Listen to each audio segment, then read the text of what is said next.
सोलापूर जिल्ह्यातील बार्शी तालुक्यात एक धक्कादायक घटना उघडकीस आली आहे। एक शेतकरी आपल्या शेतात उसाला पाणी देत असताना अचानक मातीतून एक मानवी पाय बाहेर आल्याचं समोर आलं आहे। हा प्रकार पाहताच शेतकरी हादरून गेला।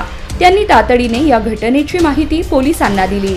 पोलिसांनी घटनास्थळी धाव घेतल्यानंतर पोलिसांना उसाच्या शेतीत पुरलेला एक मृतदेह आढळला। या प्रकरणी पोलिसांनी खोलात जाऊन तपास केला असता एक भयंकर हत्याकांड उघडकीस आला आहे। पोलिसांनी घटनास्थळी पाहणी केल्यानंतर उसाच्या शेतीत एका वृद्धाचा मृतदेह पुरल्याचं समोर आलं। वृद्धाच्या गळ्यावर गळा दाबल्याच्या खुणा होत्या। त्यांचे हातपाय बांधून गळा आवळल्याचं प्राथमिक तपासात समोर आलं होतं, पण मृत व्यक्ती नक्की कोण आहे याची माहिती पोलिसांना मिळाली नव्हती। अखेर मयत सुरेश शिंदे यांचा मुलगा गोविंद शिंदे यानं ओळख पटवल्यानंतर मृतदेहाची माहिती पोलिसांना मिळाली।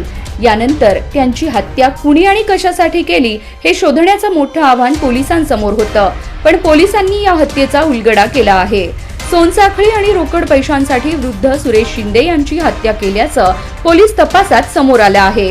सुरेश शिंदे यांच्या खुना प्रकरणी पोलिसांनी दिलीप निवृत्त झोंबाडे आणि राहुल नागेश गायकवाड अशा दोघांना अटक केलंय।